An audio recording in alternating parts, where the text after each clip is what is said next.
الحمدللہ وقفا والصلاة والسلام علی عبادہ الذین اصطفیٰ اما بعد فاعوذ باللہ من الشیطان الرجیم بسم اللہ الرحمن الرحیم ان الذین یحبون ان تشیع الفاحشۃ فی الذین آمنوا لہم عذاب علیم فی الدنیا والآخرہ واللہ یعلم وانتم لا تعلمون۔ صدق اللہ العظیم و صدق رسولہ الکریم۔ رب اشرح لی صدری ویسر لی امری واحلل عقدۃ من لسانی یفقہوا قولی۔ اللہم ارنا الحق حقا وارزقنا اتباعہ وارنا الباطل باطلا وارزقنا اجتنابہ، آمین یا رب العالمین۔ سورۃ النور، اس کی ہم نے ابتدائی 19 آیات پڑھا ہے، بلکہ 18 آیات تک پڑھا ہے۔ 19 نمبر آیت سے میں نے آپ کے سامنے تلاوت کی ہے۔ آپ نے اندازہ کیا ہوگا اس سورہ مبارکہ کے حوالے سے کہ انسانی زندگی کے اندر جو ایک بڑی چیز ہے شہوانی جذبہ، اور یہ جو چیزیں ہیں خانگی مسائل، اس سطح پر اس کے اندر گفتگو جو ہے وہ ابھی تک آئی ہے۔ اب یہاں پر ایک اور بڑا ہی اہم ترین حکم اللہ تعالیٰ کی طرف سے آ رہا ہے، لیکن اس سے پہلے 2 احادیث میں سنانا چاہتا ہوں۔ ایک حدیث مبارکہ تو اس طرح کی جو محافل ہیں کہ جس کے اندر اللہ تعالیٰ کا کلام، بالخصوص قرآن، حدیث کے الفاظ کے اندر یہی ہے کہ رسول اللہ ارشاد فرماتے ہیں صلی اللہ علیہ وآلہ وسلم کہ اللہ تعالیٰ کے گھروں کے اندر، جس گھر کے اندر یہ قرآن کریم کی تلاوت کی جاتی ہے، قرآن کریم کو مل جل کے پڑھا جاتا ہے، یا تدارسونہا، مل جل کے جہاں پہ پڑھا جاتا ہے، اس کا درس وغیرہ ہوتا ہے، تو یہ جگہ کو ہلکی جگہ نہیں ہوتی، وہ محفل کوئی ہلکی جگہ نہیں ہوتی۔ رسول اللہ صلی اللہ علیہ وآلہ وسلم نے ارشاد فرمایا ہے کہ ایسے لوگوں پر اللہ تعالیٰ سکینت نازل فرماتا ہے، تسکین قلب نازل فرماتا ہے۔ نمبر 2، رحمت الہی ایسی نشست کو ڈھانپ لیتی ہے۔ نمبر 3، کہ ملائکہ چاروں اطراف سے ان لوگوں کے گھیر لیتے ہیں، چاروں اطراف سے ملائکہ آ کر بیٹھ جاتے ہیں۔ بعض روایات کے اندر یہ بھی ہے کہ بعض فرشتے اترتے اس لیے ہیں آسمان سے، انہیں حکم یہ ہوتا ہے کہ جہاں پر قرآن کریم کی تعلیم کا کام ہو رہا ہو وہاں جائیں، لہذا وہ زمین کی طرف رخ کرتے ہیں، تلاش کرتے ہیں کہیں کوئی جگہ ہو جہاں پر اللہ کی کتاب سیکھی سکھائی جا رہی ہو۔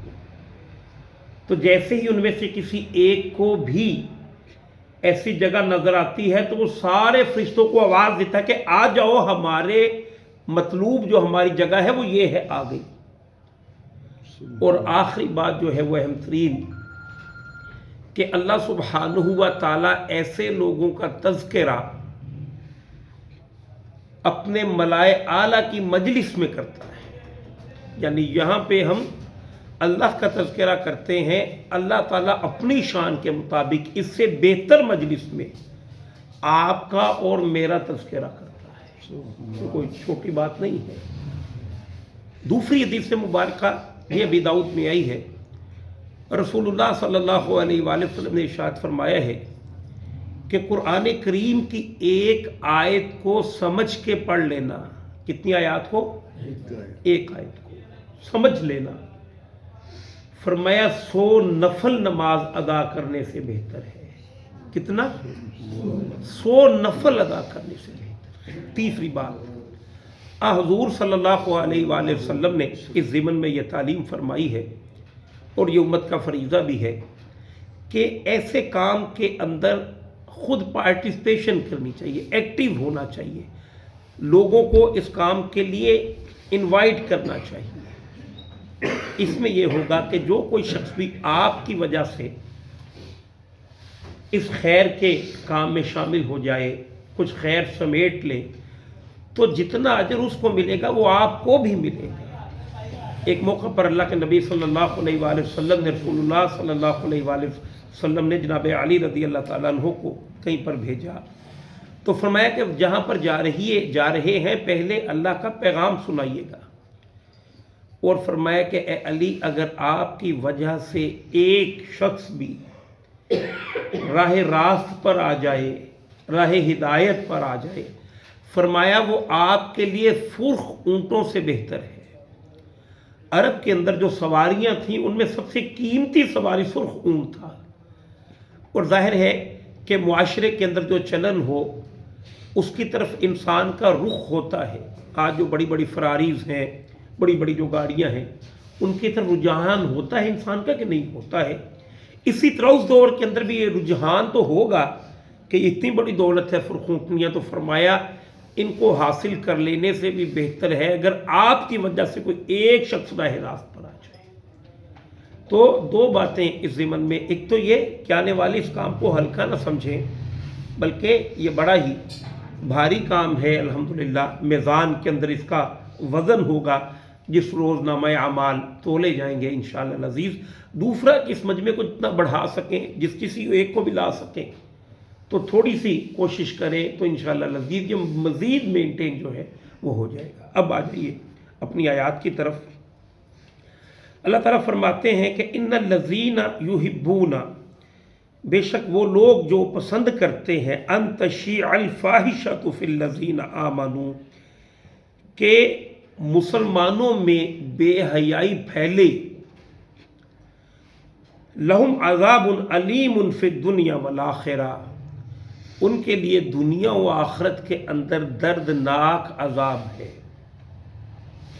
ایک تو اس کا اسپیسیفک مفہوم کہ جس حالات میں یہ آیات نازل ہوئیں تو الزام تلاشی کے ذریعے سے مسلم سوسائٹی پہ دھبا لگانے کی کوشش کرنا، جس طرح اس سورہ مبارکہ کے ابتدائیے میں جو بات ہوئی تھی کہ انہوں نے کس طرح اس سوسائٹی کو ڈی ریل کرنے کی کوشش کی، دھبا لگانے کی کوشش کی الزام کی سطح پر۔ تو ایک تو اس کا گویا کہ مفہوم ان کے لیے مصداق اول وہ ہیں۔ نمبر دو کہ مسلم سوسائٹیز کی اپنی اقدار ہے، اپنی ویلیوز ہیں، ان کو ڈسٹرب کرنا۔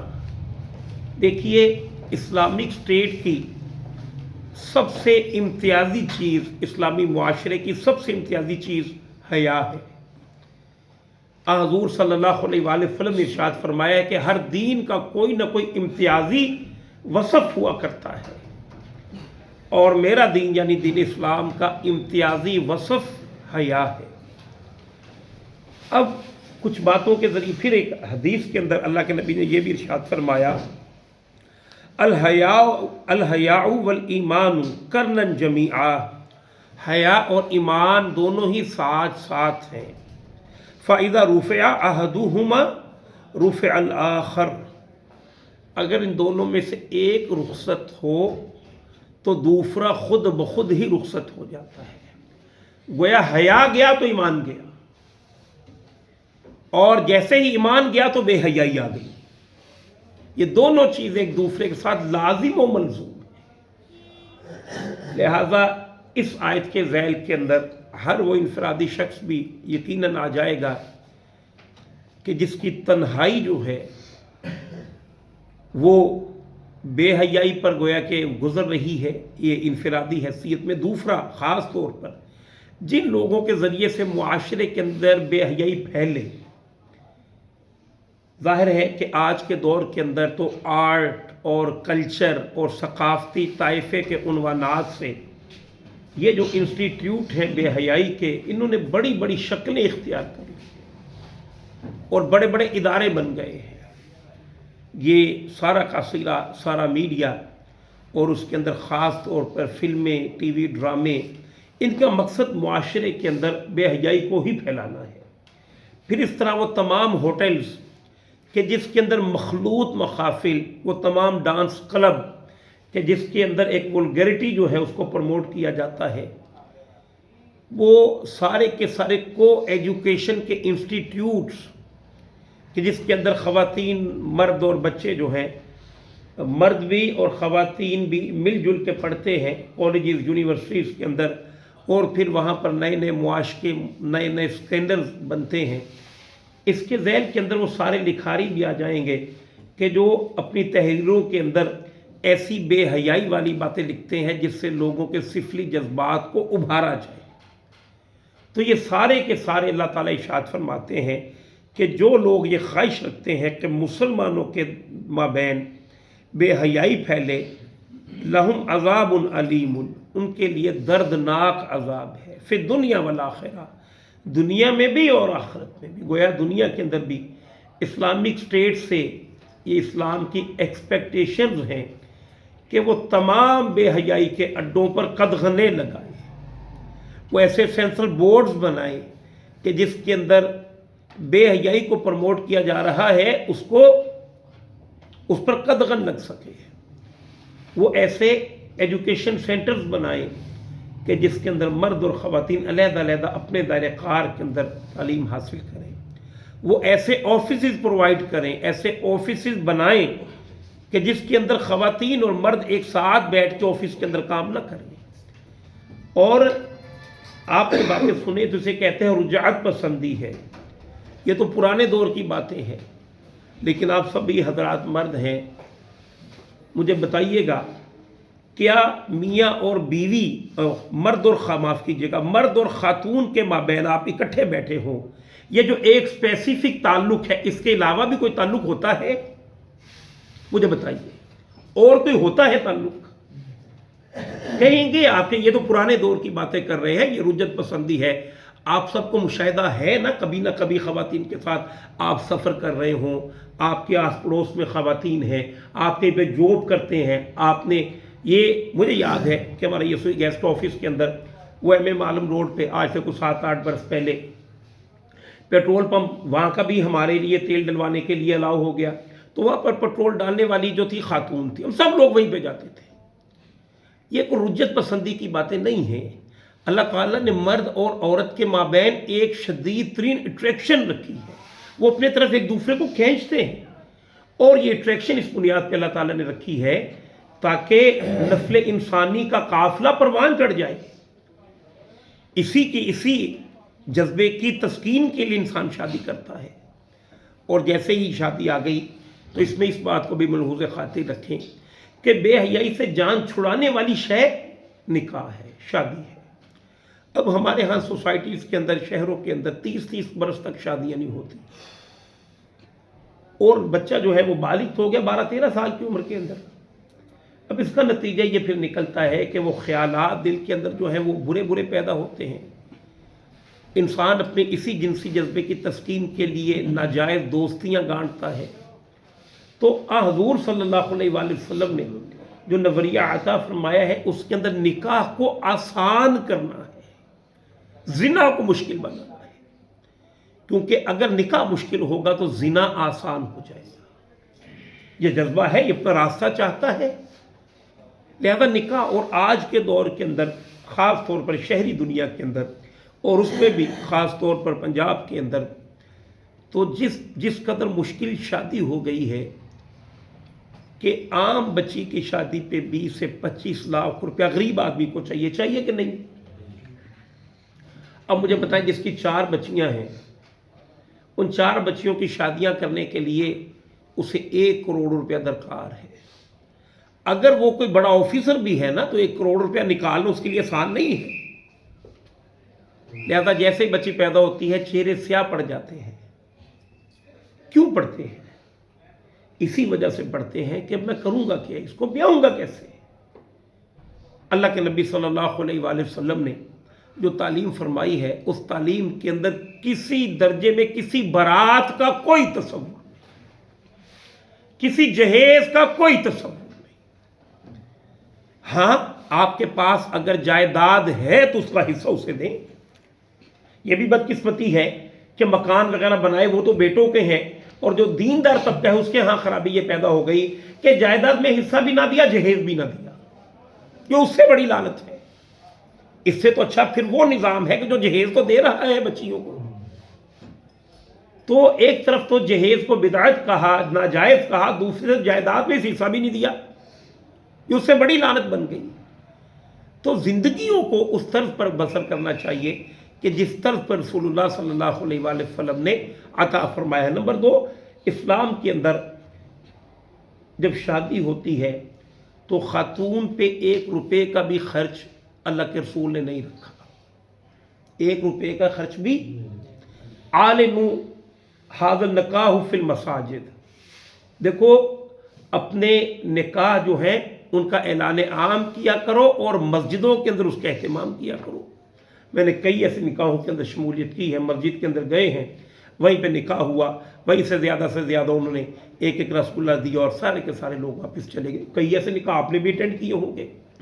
تو ان چیزوں سے بچنا۔ ہاں ولیمہ ہے، دیکھنا یہ کس قدر ظلم کی بات ہے کہ ایک تو آپ نے اپنی بیٹی دی ہے، ساتھ میں 20-25 لاکھ کا سامان دیا ہے، بعد میں پھر بھی ہاتھ جوڑ رہے ہیں۔ یہ ظلم ہے، اس معاشرے کا استحصال ہے۔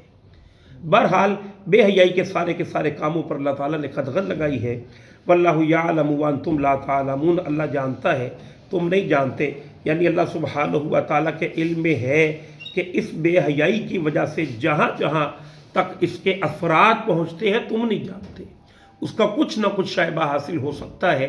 اگر ویسٹ کو دیکھیں کہ جہاں پر نکاح کا انسٹیٹیوٹ جو ٹوٹا ہے تو اس کے نتیجے میں کیا نکلا کہ گھر جو ہے پورا ٹوٹ گیا اور معاشرہ بالکل ہی بہہ گیا۔ وَلَوْلَا فَضْلُ اللَّهِ عَلَيْكُمْ وَرَحْمَتُهُ، اور اگر نہ ہوتا اللہ کا فضل تم پر اور اس کی رحمت تو تم پاکیزہ نہ رہ سکتے تھے۔ یعنی ان احکامات کا مطلب یہ ہے کہ تمہارے اندر پاکیزگی پیدا ہو، ان احکامات کو اختیار کر لو گے تو پاکیزہ ہو کر زندگی بسر کر سکو گے۔ وَأَنَّ اللَّهَ رَعُوفٌ رَحِيمٌ، اور بے شک اللہ سبحانہ و تعالیٰ انتہائی مہربان اور فضل فرمانے والا ہے۔ وآخر دعوانا ان الحمد للہ رب العالمین۔